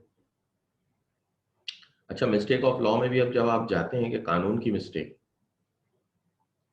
कि कानून में आपने गलती से ये एररनेस बिलीफ कोई चीज की हुई थी कि ये कानून में है, लेकिन वो कानून में मौजूद नहीं थी, ठीक है, या अलग तरीके से मौजूद थी, तो अब इसको भी दो में देखा जाता है। एक तो मिस्टेक ऑफ होमलैंड होता है, आपकी होम कंट्री का लॉ, एक होता है मिस्टेक ऑफ फॉरेन लॉ, कि आप किसी फॉरेन लॉ की मिस्टेक कर देते हैं। ठीक है, तो mistake of law of the country जो है, देखें भाई, हर किसी के लिए जरूरी है कि उसको अपने मुल्क का कानून पता हो। ठीक है, ignorance of law is no excuse. कोई भी शख्स इस चीज के लिए अलाउ नहीं है कि वो लॉ को इग्नोर करे। हर किसी को अपने मुल्क का कानून पता होना चाहिए। ठीक है, आप किसी से अपने मुल्क के अंदर कॉन्ट्रैक्ट कर रहे हैं ड्रग डीलिंग का, और आप बोल रहे हैं जी मुझे तो पता ही नहीं था कि ड्रग डीलिंग बैंड, मुझे नहीं पता था कानून में ये चीज मना है, नहीं, आपके खिलाफ प्रोसीडिंग्स होंगी, कार्रवाई होगी। ठीक है, इलीगल आर्म्स की डीलिंग आप कर रहे हैं, आप बोलेंगे मुझे तो पता ही नहीं है कि ये इलीगल आर्म्स जो है बैंड है मुल्क के अंदर, ठीक है, तो ऐसी चीजें नहीं होंगी, आपके खिलाफ प्रोसीडिंग्स स्टार्ट हो जाएंगी। तो कोई भी शख्स अलाउ नहीं है, जैसे कि आप ट्रैफिक सिग्नल तोड़ दें, ठीक है, जब चालान कट रहा हो आप बोले मुझे तो पता ही नहीं था लाल सिग्नल तोड़ने पे फाइन है, क्यों नहीं पता था आपको, आपकी गलती है। ठीक है, लॉ को, अपने मुल्क का लॉ पता होना हर किसी को आई जरूरी है। ठीक है, ignorance of law is no excuse, ये आपने रोडों पे भी बहुत लिखा हुआ पढ़ा होगा, वो इसीलिए लिखा हुआ होता है कि आपको ट्रैफिक के कानून का पता होना चाहिए। कल को आपका चालान कटे, आप ये ना बोलेंगे मुझे तो पता ही नहीं था कि ये लेन चेंज करने से पहले इंडिकेटर देना पड़ता है, ये सारी चीजें करनी पड़ती हैं। ठीक है, तो ये चीज जरूरी है कि आपको अपने मुल्क का कानून पता हो। अब आप बगैर टिकट के ट्रेन में सफर कर रहे हो, आपको बोले मुझे नहीं पता था कि बगैर टिकट के ट्रेन में सफर करने पे 2000 रुपये जुर्माना है, तो वो बोलेंगे आपको पता होना चाहिए था। तो अपने मुल्क का कानून सबको पता होना चाहिए। तो ignorance of law is no excuse, तो मिस्टेक ऑफ लॉ पे पूरा आपको फाइन वगैरह जो भी है वो लग जाएगा। ठीक है, तो मिस्टेक ऑफ एनी लॉ, तो इसका मतलब क्या है कि अगर मिस्टेक ऑफ पाकिस्तानी लॉ, ठीक है, आपकी होमलैंड कंट्री का लॉ है और उसके बारे में आपकी कोई मिस्टेक है, तो वो कॉन्ट्रैक्ट वाइडेबल नहीं होता। ठीक है, आगे देखें, mistake of law therefore is no excuse and does not give right to parties to avoid the contract, stating the effect of mistake as to law. Section 21 declares that a contract is not voidable because it was caused by a mistake as to any law in force in Pakistan. Accordingly, no relief can be granted on the ground of mistake of law of the country. कह रहे हैं कि avoidable contract नहीं है अगर mistake of country law हो रहा है। ठीक है, तो voidable contract नहीं है और आपको कोई रिलीफ भी ग्रांट नहीं किया जाएगा। जैसे कि मैंने बात करी ना, आप बगैर टिकट के ट्रेन में सफर कर रहे हो और बोले मुझे तो पता ही नहीं था, जब आपका चालान कटने लगे वो तब भी चालान काटेगा। वो कभी भी ये नहीं बोलेगा कि आपको नहीं पता था चलो मैं रिलीफ दे दूं, वो तब भी चालान काटेगा।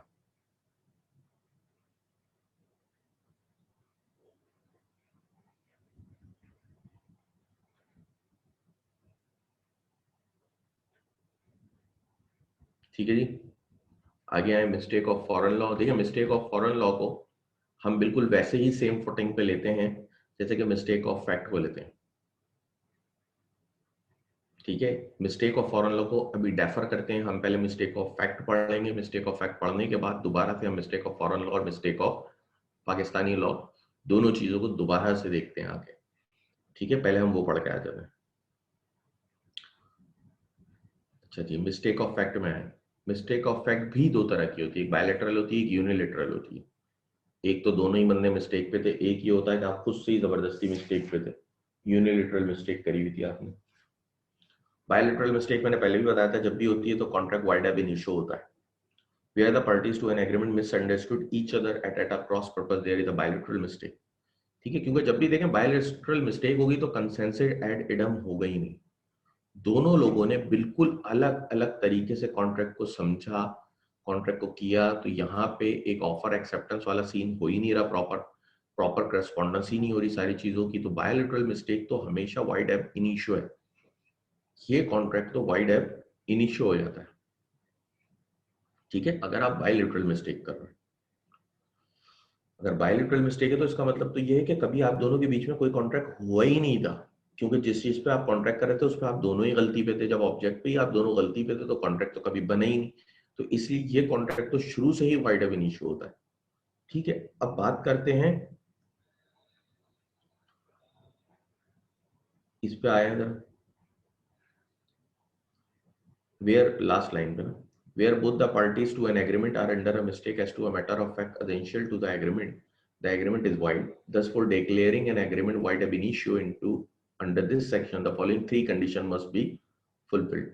कह रहे हैं कि वाइड एब इनिशियो तो होता है बायलैटरल मिस्टेक का एग्रीमेंट, लेकिन जब भी हम बायलैटरल मिस्टेक पे एग्रीमेंट को वाइड एब इनिशियो करार देंगे तो ये तीन कंडीशंस का पूरा होना जरूरी है।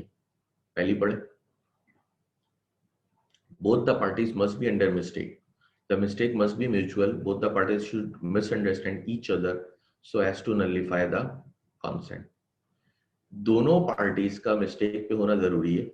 ठीक है, और दोनों पार्टी एक दूसरे को मिसअंडरस्टैंड करें। फॉर एग्जांपल, मेरे पास दो बाइक्स थी, एक रेड थी एक ब्लैक थी। मैंने आपको कहा मैं अपनी बाइक सेल कर रहा हूँ, आप सोच रहे हैं रेड वाली, ठीक है, मैं कौन सी सोच रहा हूँ, ब्लैक वाली। तो यहाँ पे दोनों पार्टियों ने एक दूसरे को मिसअंडरस्टैंड करा। ठीक है,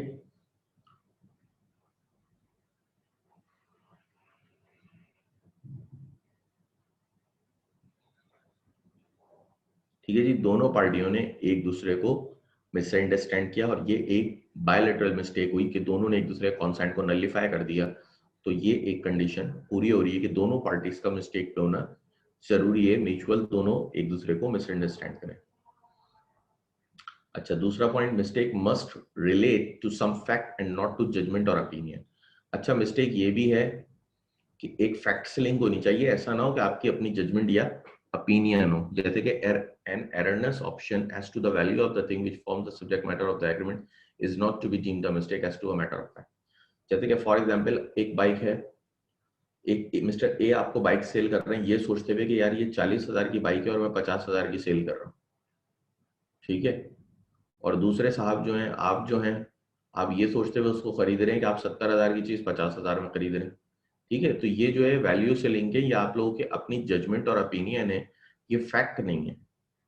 पहले वाली जो एग्जांपल थी रेड और ब्लैक वाली, वो एक फैक्ट था मटेरियल, ये आप लोग वैल्यू में जजमेंटल अपने तौर पे हुए हैं, तो ये भी ये मिस्टेक में काउंट नहीं होगी। जरूरी है कि मिस्टेक हमेशा किसी फैक्ट से लिंक हो। जैसे कि बाइक वाला एक फैक्ट था, लेकिन अगर आप वैल्यू पे जा रहे हैं तो वो एक जजमेंटल है, आप अपने तौर पे देख रहे हैं दोनों, ठीक है। तो फैक्ट से लिंक होना जरूरी होती है। थर्ड पॉइंट,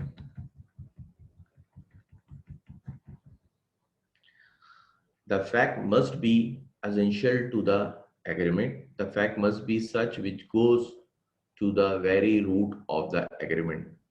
अब ये थर्ड वन बहुत जरूरी है कि जो भी फैक्ट है जिसके बारे में मिस्टेक हो रही है वो हमेशा किसी फैक्ट से लिंक एसेंशियल होना चाहिए एग्रीमेंट के लिए, ठीक है। जो भी फैक्ट है जिसके बारे में आप दोनों पार्टियां मिस्टेक पे हैं वो हमेशा एसेंशियल होना चाहिए एग्रीमेंट के लिए। जैसे कि पहला, mistake as to the existence of subject matter, ठीक है, कि सब्जेक्ट मैटर से लिंक मिस्टेक है। दोनों लोग, आप हॉर्स सेल कर रहे हैं, पूरा कॉन्ट्रैक्ट फॉर्म हो गया, सब कुछ हो गया, लेकिन पता चला जिस वक्त आप कॉन्ट्रैक्ट फॉर्म कर रहे थे उस वक्त हॉर्स हॉर्स मर चुका था।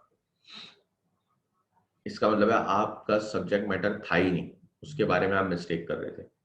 जब ऐसी चीज आप करेंगे तो इसका मतलब है आपने मिस्टेक कर दी है एग्जिस्टेंस ऑफ सब्जेक्ट मैटर। तो ये क्या था, ये एसेंशियल फैक्ट था, एसेंशियल एग्रीमेंट था, ठीक है। तो जो भी फैक्ट हो वो एसेंशियल टू द एग्रीमेंट होना चाहिए। बात बड़ी एसेंशियल थी, बिल्कुल रूट थी कि आपका सब्जेक्ट मैटर आपकी रूट थी, ठीक है। आप उसके बारे में मिस्टेक में थे दोनों लोग, कि आप लोग सोच रहे थे वो मौजूद है लेकिन वो मर चुका था, ठीक है जी।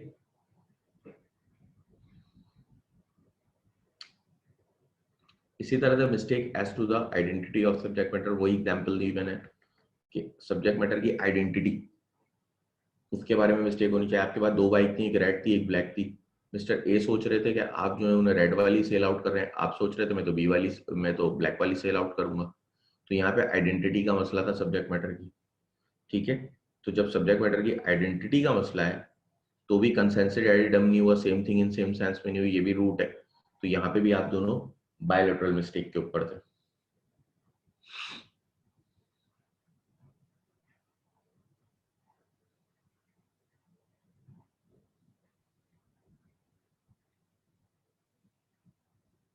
अच्छा, ये वाला है mistake as to the title of the subject matter. Title का मतलब ऑनरशिप। नॉर्मली ऐसी मिस्टेक नहीं होती, ठीक है, नॉर्मल लाइफ में ऐसी मिस्टेक नहीं होती, क्योंकि ये सेलिंग के कॉन्ट्रैक्ट पे आप पढ़ेंगे आगे सेल ऑफ गुड एक्ट में भी कि एक इम्प्लाइड कंडीशन होती है कि टाइटल आपका डिफेक्टिव नहीं होना चाहिए, सारी चीजें प्रॉपर होनी चाहिए,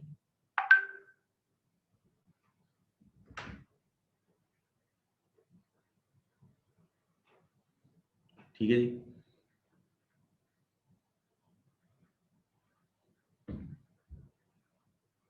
ठीक है, तो एक काम करते हैं हम लोग।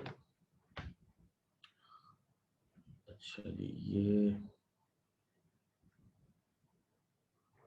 अच्छा, ये मेरे ख्याल से पूरा नहीं हो पाएगा इसमें, अभी हमारे पास टाइम कम है।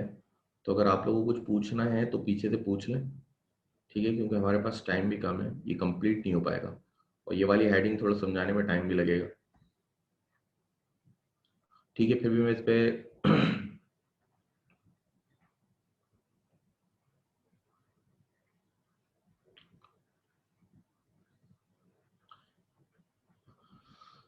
थोड़ी बात कर लेता हूँ। देखिए, mistake as to the title of subject matter. एक मिनट, क्वेश्चन आ गया सर, कंस्ट्रक्टिव फ्रॉड और डिवेंचर।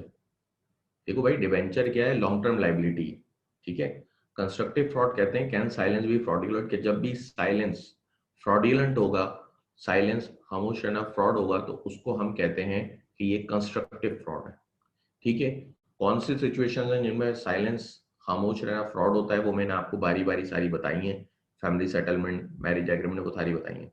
बाकी डिवेंचर जो है ये एक लॉन्ग टर्म लाइबिलिटी होता है। लाइबिलिटी क्या है ये आपको बेहतर पता होगा मुझसे, ठीक है, कि लाइबिलिटी क्या होती है, ठीक है। तो जब भी तुम, डिवेंचर क्या है? एक लॉन्ग टर्म लाइबिलिटी होता है। जैसे शेयर इशू करती है ना कंपनी, इसी तरह डिवेंचर भी इशू करती है, ठीक है। तो वो एक लॉन्ग टर्म लाइबिलिटीज होती है। शेयर इक्विटी होता है लेकिन वो लाइबिलिटी होती है,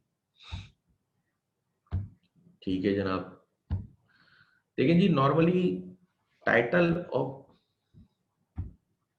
सर नेक्स्ट क्लास ऑनलाइन ही होगी या फिर कैंपस में? यार ये तो अभी तक मुझे भी नहीं पता। वैसे ऑनलाइन ही होंगी मेरा ख्याल से क्लासेस, जो मुझे लग रहा है। Sir point number 4 of coercion and undue influence. Point number 4 of coercion and undue influence, ये तो बहुत पीछे ले गई। तो देखो, अनड्यू इन्फ्लुएंस क्या होता है? जब एक पार्टी अपनी डोमिनेटिंग पोजीशन पे हो, ठीक है, और वो अपनी डोमिनेंसी का फायदा उठाते हुए दूसरे से एक अनफेयर एडवांटेज ले। तो दोनों कंडीशंस का फुलफिल होना जरूरी होता है कि पार्टी डोमिनेटिंग भी हो, ठीक है, और दूसरे से अपनी पोजीशन का फायदा भी उठाए। जैसे कि मैंने एक एग्जांपल दी थी, एक बॉस का और एक सबऑर्डिनेट का रिश्ता, कि बॉस जो है वो उस पर डोमिनेंट होता है और वो अपनी डोमिनेंसी का फायदा भी उठाए, ठीक है। जैसे कि मैंने बताया था ना, कि अगर अपने सबऑर्डिनेट से मोबाइल खरीदने में उसको बोलूं कि यार लग रहा है तुम्हें इस बार प्रमोशन नहीं चाहिए, तो वो अपना मोबाइल में क्या कर रहा हूँ? अपनी पोजीशन का फायदा उठा रहा हूँ, ठीक है। तो ये हो गया आपका अनड्यू इन्फ्लुएंस। नियर रिलेशन, अच्छा जी, अनड्यू इन्फ्लुएंस हो गया। आपके बाद चौथा पॉइंट कोवर्जन का कौन सा था?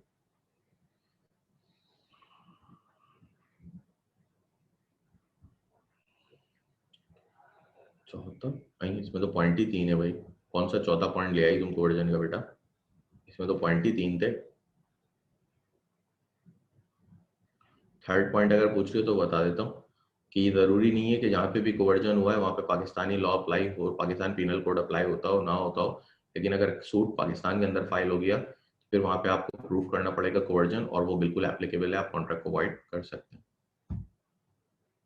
सर आप कौन से कैंपस में लेते हैं क्लासेस? मैं तो कराची कैंपस में हूँ, ठीक है, गुलशन। वैसे मैंने नॉर्थ में भी पढ़ाया था। देयर डिफरेंस, सर नेट का मसला था, सॉरी। अच्छा, डिफरेंस तो बेटा घर से पढ़ने के लिए दिया था, उसमें अगर तुम्हें कोई प्रॉब्लम होगी तो वो पूछना, वो तो तुम्हें घर से पढ़ने के लिए दिया था हमने। सर मदर और सन भी फ्यूचरी रिलेशन होगा? नहीं, भरोसे का रिश्ता तो होगा लेकिन उनके बीच में अनड्यू इन्फ्लुएंस को गुमान नहीं किया जाएगा, ठीक है। बाप बेटे में तो गुमान किया जाता है, माँ बेटे में गुमान नहीं किया जाता अनड्यू इन्फ्लुएंस को, ठीक है जी। एक चीज है ना प्रिजम्पशन लेना, प्रिजम्पशन वहां पे हम नहीं लेते। हाँ, भरोसे का रिश्ता तो है माँ बेटे का, वो तो भाई भाई का भी भरोसे का रिश्ता है। सर पेपर कौन से होंगे? ये कैसा सवाल है? ये पेपर कौन से होंगे क्या मतलब है? पेपर वही होंगे जो तुमने कोर्स उठाए। अच्छा, कुछ स्टूडेंट ऐसे हैं जो एकेडमिक के जो क्वेश्चन है ना वो मुझसे पूछ रहे हैं, जो एसआर के क्वेश्चन हैं, जो आपके आईसीएमए की जो स्टाफ है वो आपको आंसर करेगा, ठीक है। अब अभी इसका मुझे नहीं पता होगा, पेपर कौन से होंगे कैसे होंगे ये मुझे नहीं पता होगा, ठीक है। ये आपका जो एकेडमिक कैलेंडर है उसके मुताबिक ही पेपर वगैरह सारी चीजें होते हैं, ये आपको आईसीएमए के जो स्टाफ है वो आंसर करेगा, ये क्लास के सवाल नहीं है, ठीक है। सब्जेक्ट से लिंक पूछें। अच्छा जी, हम वापस आ जाते हैं अपने, देखें।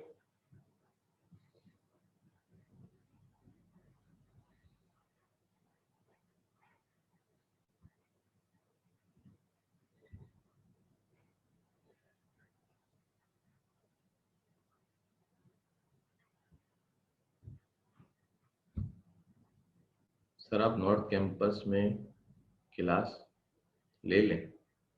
अच्छा जी, ठीक है। वहां पे ली है मैंने क्लास, लेकिन इवनिंग में। Sir difference between undue influence conversion का 4 पॉइंट बता दें प्लीज।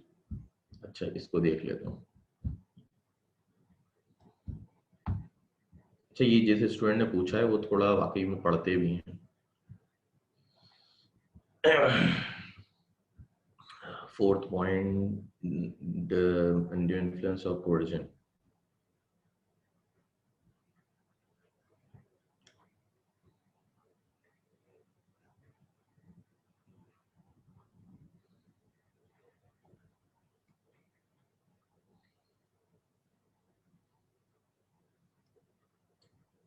अच्छा, मैंने आप लोगों को 6 चैप्टर नहीं भेजा था। ये रहा, 1 मिनट, इनका डिफरेंस आएगा।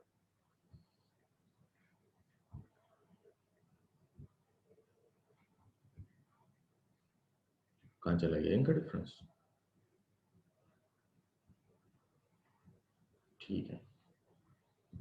While in the case of rescission of a contract procured by coercion, any benefit received by a aggrieved party has to be restored under Section 64 of the Contract Act.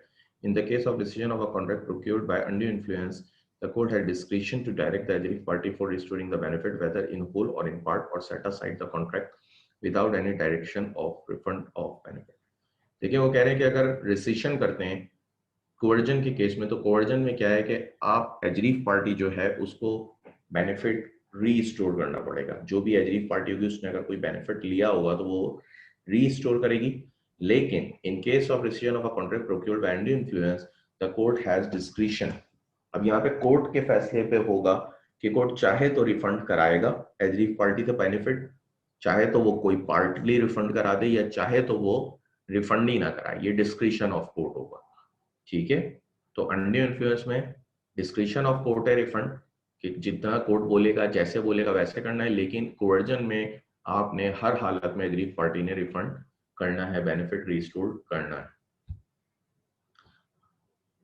Test रख चुका हूं मैं, आपने शायद सुना नहीं है। पूरा कॉन्ट्रैक्ट एक्ट है, 15 चैप्टर खत्म होंगे, उसके 1 हफ्ते बाद टेस्ट होगा, इसलिए साथ साथ पढ़िएगा। ठीक है सर, अगर ऑनलाइन क्लास हुई तो वो भी आप लेंगे ना? हाँ, ऑनलाइन तो मैं ही लूंगा sir. Remission by the promisee of performance of the promise explain करनी। देखो, रिमिशन बेसिकली होती है कि आप लेसर परफॉर्मेंस को एक्सेप्ट कर लें। ठीक है, अगर किसी को आपको 10,000 देने थे, आप उससे 9,800 एक्सेप्ट कर रहे हैं, तो ये रिमिशन ऑफ प्रोमिसी। ठीक है, ये रिमिशन कहलाती है कि लेसर परफॉर्मेंस को आप एक्सेप्ट कर रहे हैं। ठीक है जी, यहीं तक रखते हैं इसको। हम अपना बायोलेटरल मिस्टेक से ही कंटिन्यू करेंगे। थोड़ा सा मैं बायोलेटरल मिस्टेक ओवरव्यू दोबारा से दूंगा, उसके बाद फिर हम इसको कंटिन्यू करेंगे। क्वेश्चन आया है सर 15 के बजाय 5 चैप्टर के 3 टेस्ट कर लें। नहीं, चैप्टर 15 के बजाय 15 ही होगा। आप प्रोफेशनल कोर्स के स्टूडेंट हैं, क्लास के स्कूल के स्टूडेंट नहीं है जो डेली बेसिस पे आपसे पूछा जाए।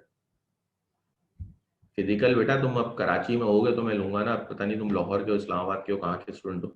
ठीक है, अगर तुम कराची में होगे तो इवनिंग में मैं पढ़ा रहा हूँ तो मैं तुम्हारी क्लास ले लूंगा। ओके, गुलशन में। ठीक है, बाकी वो देखते हैं आईसीएमए की मैनेजमेंट के। ये देखो, ये मैनेजमेंट डिसीजन है कि कौन पढ़ाएगा कौन नहीं पढ़ाएगा, ये मैं फैसला नहीं कर सकता। ठीक है, ये मैनेजमेंट डिसीजन है ना, तो ये मैनेजमेंट फैसला करेगी कि कौन आपको पढ़ाएगा। बेटा ये एनएनसी कैंपस से पूछो, ये क्वेश्चन मुझसे पूछने का नहीं है कि वहां पे कौन पढ़ाएगा। ठीक है, तो ये सारे मैं आपको बता रहा हूँ, पढ़ाने के ना पढ़ाने के मैनेजमेंट डिसीजन है। ठीक है, पिछली बार ऑनलाइन कोई और पढ़ा रहा था, इस बार मैं पढ़ा रहा हूँ, हो सकता है अगली बार कोई ऑनलाइन पढ़ा रहा हूँ दूसरा, या हो सकता है। ठीक है, ये सारे मैनेजमेंट डिसीजन होते हैं। चलें जी, अल्लाह हाफिज, यहीं तक रखते हैं हम लोग क्लास को। ठीक है जी।